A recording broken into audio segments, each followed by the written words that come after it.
السلام علیکم ورحمۃ اللہ تعالیٰ وبرکاتہ۔ بخاری شریف حدیث نمبر 7۔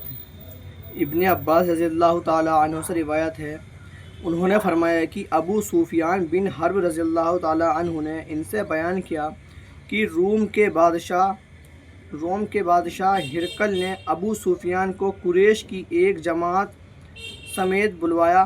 یہ جماعت صلح حدیبیہ کے تحت رسول اللہ صلی اللہ علیہ وسلم اور کفار قریش کے بیچ طے شدہ وعدے کی مدت میں ملک شام ہجرت کی ضرورت کے لیے ہوئی تھی۔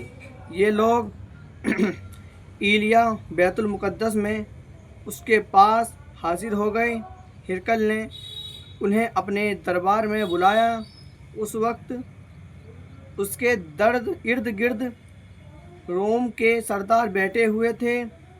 پھر اس نے ان کو اور اپنے ترجمان مطلب بتانے والے کو بلا کر کہا کہ وہ آدمی جو اپنے آپ کو نبی سمجھتا ہے، تم میں سے کون اس کا قریبی رشتہ دار ہے؟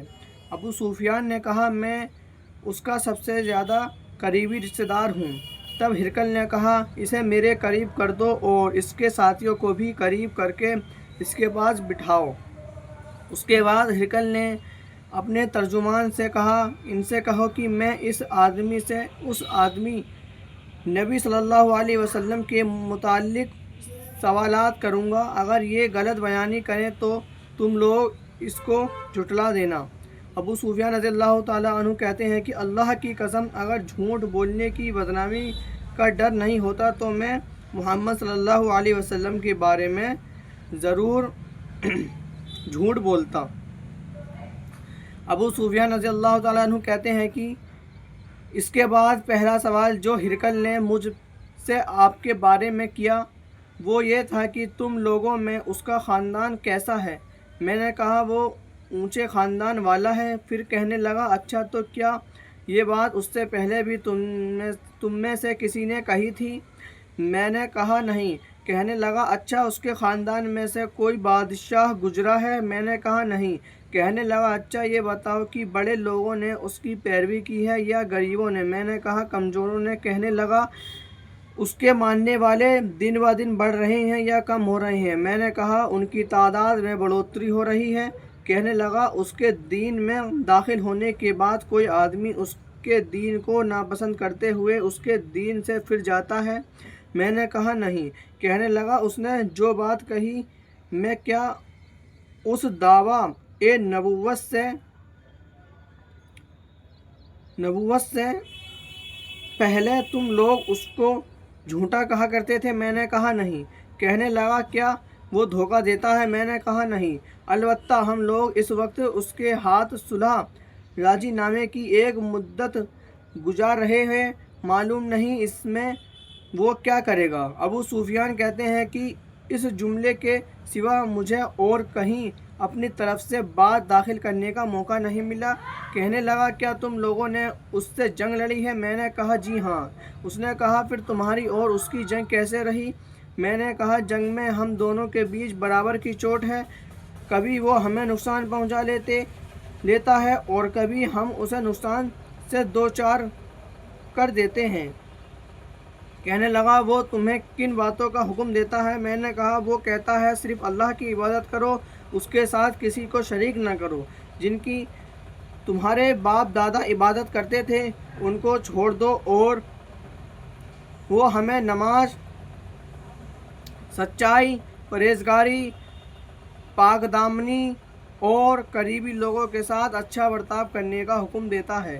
اس کے بعد ہرقل نے اپنے ترجمان سے کہا، تم اس آدمی ابو سفیان سے کہو کہ میں نے تم سے اس آدمی نبی صلی اللہ علیہ وسلم کا خاندان پوچھا تو تم نے بتایا کہ وہ اونچے خاندان کا ہے، اور رواج یہی ہے کہ پیغمبر ہمیشہ اپنی قوم کے اونچے خاندان میں سے بھیجے جاتے ہیں۔ اور میں نے پوچھا کہ کیا یہ بات اس سے پہلے بھی تم میں سے کسی نے کہی تھی؟ تم نے بتایا کہ نہیں۔ میں کہتا ہوں کہ اگر یہ بات اس سے پہلے کسی اور نے کہی ہوتی تو میں کہتا کہ وہ آدمی ایک ایسی بات کی نقل کر رہا ہے جو اس سے پہلے کہی جا چکی ہے۔ اور میں نے پوچھا کہ اس کے بزرگوں میں سے کوئی بادشاہ گزرا ہے؟ تم نے بتلایا کہ نہیں۔ میں کہتا ہوں کہ اگر اس کے بزرگوں میں کوئی بادشاہ گزرا ہوتا تو میں کہتا کہ وہ آدمی اپنے باپ کی بادشاہت کا چاہنے والا ہے۔ اور میں نے یہ پوچھا کہ جو بات اس نے کہی ہے اس دعویٰ نبوت سے پہلے تم نے کبھی اس پر جھوٹ بولنے کا الزام لگایا تھا؟ تم نے بتلایا کہ نہیں۔ اور میں اچھی طرح جانتا ہوں کہ ایسا نہیں ہو سکتا کہ وہ آدمی لوگوں پر تو جھوٹ باندھنے سے بچے اور اللہ پر جھوٹ بولے۔ میں نے یہ بھی پوچھا کہ بڑے لوگ اس کی پیروی کر رہے ہیں یا کمزور؟ تو تم نے بتلایا کہ کمزور لوگوں نے اس کی پیروی کی ہے، اور حقیقت یہ ہے کہ اس قسم کے لوگ ہی پیغمبروں کے ماننے والے ہوتے ہیں۔ میں نے پوچھا کہ وہ بڑھ رہے ہیں یا کم ہو رہے ہیں؟ تم نے بتلایا کہ ان کی تعداد لگاتار بڑھ رہی ہے، اور در حقیقت ایمان کا یہی حال ہوتا ہے یہاں تک کہ وہ پورا ہو جاتا ہے۔ پھر میں نے پوچھا کہ کیا اس دین میں داخل ہونے کے بعد کوئی آدمی نفرت کرتے ہوئے اس کے دین سے پھر جاتا ہے؟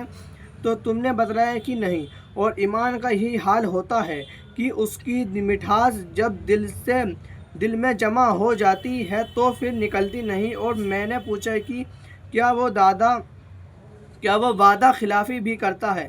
تو تم نے بتلایا کہ نہیں۔ اور رسول ایسے ہی ہوتے ہیں، وہ دھوکہ نہیں کرتے۔ میں نے یہ بھی پوچھا کہ وہ تمہیں کن شرطوں کا حکم دیتا ہے؟ تو تم نے بتلایا کہ وہ اللہ کی عبادت کرنے اور اس کے ساتھ کسی کو شریک نہ ٹھہرانے کا حکم دیتا ہے، تمہیں بت پرستی سے منع کرتا ہے، اور تمہیں نماز، سچائی اور پرہیزگاری و پاک دامنی اختیار کرنے کے لیے کہتا ہے۔ تو جو کچھ تم نے بتلایا ہے اگر وہ صحیح ہے تو آدمی بہت جلد اس جگہ کا مالک ہو جائے گا جہاں میرے یہ دونوں قدم ہیں۔ میں جانتا تھا کہ یہ نبی اپنے آنے والا ہے، لیکن میرا خیال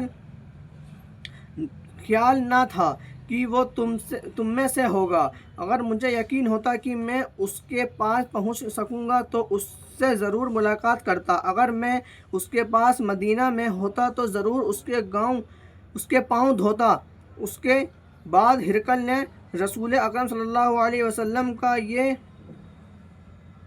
کا وہ خط منگوایا جو آپ نے دحیہ کلبی رضی اللہ تعالیٰ عنہ کے ذریعے حاکم بصرہ کے پاس بھیجا تھا، اور اس نے وہ خط ہرقل کو پہنچا دیا تھا۔ ہرقل نے اسے پڑھا۔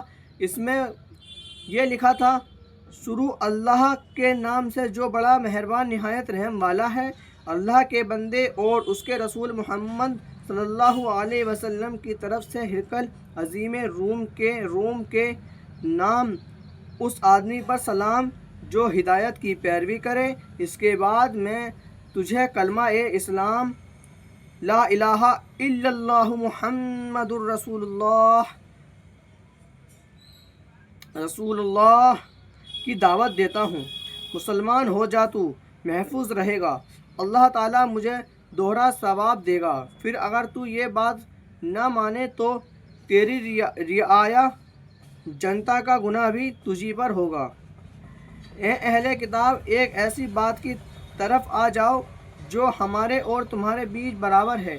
ہم اللہ کے سوا کسی اور کی عبادت نہ کریں اور اس کے ساتھ کسی کو شریک نہ کریں، اور ہم میں سے کوئی اللہ کے علاوہ ایک دوسرے کو اپنی بگڑی بنانے والا نہ سمجھے۔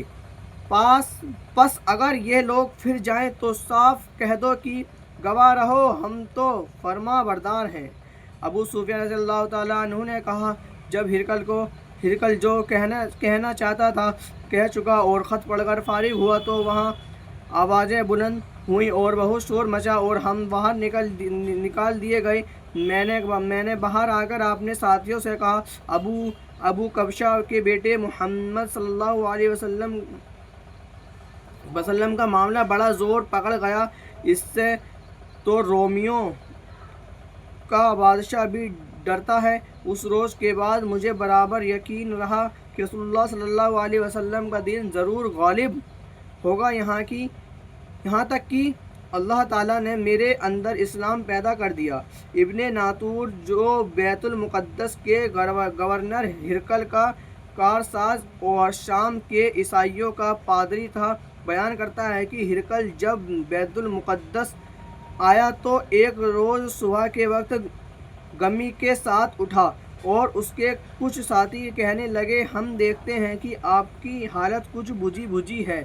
ابن ناطور نے کہا کہ ہرقل ماہر نجومی اور ستاروں کو پہچاننے والا تھا۔ جب لوگوں نے اس سے پوچھا تو کہنے لگا کہ میں نے آج رات تاروں پر ایک نگاہ ڈالی تو دیکھتا ہوں کہ ختنہ مسلمانی کرنے والوں کا بادشاہ ظاہر ہو چکا ہے۔ بتاؤ ان دنوں کون لوگ ختنہ کرتے ہیں؟ ساتھی کہنے لگے، یہودیوں کے سوا کوئی ختنہ نہیں کرتا، ان سے فکر مند ہونے کی کوئی ضرورت نہیں۔ آپ اپنے علاقے والوں کو پروانہ خبر بھیج دیں کہ تمام یہودیوں کو مار ڈالو۔ اس گفتگو کے دوران ہرقل کے سامنے ایک آدمی پیش کیا گیا جسے غسان کے بادشاہ نے بھیجا تھا، اور وہ رسول محمد صلی اللہ علیہ وسلم کا حال بیان کرتا تھا۔ جب ہرقل نے اس سے تمام معلومات حاصل کر لی تو کہنے لگا کہ اسے لے جاؤ اور دیکھو کہ اس کا ختنہ ہوا ہے یا نہیں۔ لوگوں نے اسے دیکھا اور ہرقل کو بتایا کہ اس کا ختنہ ہوا ہے۔ ہرقل نے اس سے پوچھا کہ عرب ختنہ کرتے ہیں؟ اس نے کہا ہاں، وہ ختنہ کرتے ہیں۔ تب ہرقل نے کہا، یہی آدمی پیغمبر اس امت کا بادشاہ ہے جس کا ظہور ہو چکا ہے۔ پھر ہرقل نے اپنے علم میں ہم پلہ ایک دوست کو رومیوں میں خط لکھا اور خود ہمس روانہ ہو گیا۔ ابھی ہمس نہیں پہنچا تھا کہ اسے اپنے دوست کا جواب مل گیا۔ اس کی رائے بھی محمد صلی اللہ علیہ وسلم کے ظاہر ہونے میں ہرقل کی طرح تھی۔ آپ نبی برحق ہیں۔ آخر ملک ہمس پہنچ کر اس نے روم کے سرداروں کو اپنے محل آنے کی دعوت دی۔ جب وہ آ گئے تو اس نے حکم دے کر دروازہ بند کروا دیا۔ پھر بالکنی سے انہیں دیکھا اور کہنے لگا، روم کے لوگوں، اگر تم اپنی کامیابی، بھلائی اور بادشاہت پر قائم رہنا چاہتے ہو تو اس پیغمبر کی بیعت کر لو۔ یہ اعلان حق سنتے ہی وہ لوگ جنگلی گدھوں کی طرح دروازوں کی طرف دوڑے۔ دیکھا تو وہ بند تھے۔ جب ہرقل نے ان کی نفرت کو دیکھا اور ان کے ایمان لانے سے مایوس ہوا تو کہنے لگا، ان سرداروں کو میرے پاس لاؤ۔ جب وہ آئے تو کہنے لگا کہ میں نے ابھی جو بات تم سے کہی تھی وہ صرف آزمانے کے لیے تھی کہ دیکھوں تم اپنے دین پر کس قدر مضبوط ہو۔ اب میں وہ دیکھ چکا کہ پھر تمام حاضرین نے اسے سجدہ کیا اور اس سے راضی ہو گئے۔ یہ ہرقل کے ایمان لانے کے متعلق آخری معلومات ہے۔ فائدے ہرقل سے بارے میں یہ حدیث گویا برزخی حدیث ہے، کیونکہ اس کا تعلق وحی کے ساتھ ہی واضح طور پر ہے۔ ہرقل جو عیسائی مذہب کا ماننے والا تھا، اس نے رسول اللہ صلی اللہ علیہ وسلم کی رسالت کا اقرار کیا جو وحی کا نتیجہ ہے، اور اس حدیث کا کتاب الایمان سے بھی تعلق ہے جو ہرقل میں نہ تھی۔ واضح تعلق ہے کیونکہ ایمان کی امتیازی پہچان لگاتار عمل اور پیروی ہے جو ہرقل میں نہ تھی۔ واضح تصدیق اور اقرار موجود ہے لیکن اس کے مطابق عمل نہ کرنے سے کافر ہی رہا۔ حافظ ابن حجر نے لکھا ہے کہ امام بخاری نے اس کتاب کو حدیث نیت سے شروع کیا تھا۔ گویا آپ یہ بتانا چاہتے ہیں کہ اگر ہرقل کی نیت درست تھی تو اسے کچھ فائدہ پہنچانے کی امید ہے، ورنہ اس کے مقدر میں ہلاکت یعنی بربادی اور تباہی کے سوا کچھ نہیں ہے۔ تو یہ تھی بخاری شریف کی حدیث نمبر 7۔ تو زیادہ سے زیادہ لوگوں تک پہنچائیں تاکہ لوگوں کو پتہ چل سکے کہ بخاری شریف کی حدیث نمبر 7 میں کیا بیان کیا ہے اور حضرت سفیان نے کیا بیان کیا ہے، اور زیادہ سے زیادہ لوگوں تک پہنچائیں۔ اور بھائی سپورٹ کرو یار، فالو کرو، سبسکرائب کرو یار چینل کو، زیادہ سے زیادہ سپورٹ کرو۔ السلام علیکم ورحمۃ اللہ تعالیٰ وبرکاتہ۔ پھر ملتے ہیں کل ویڈیو میں۔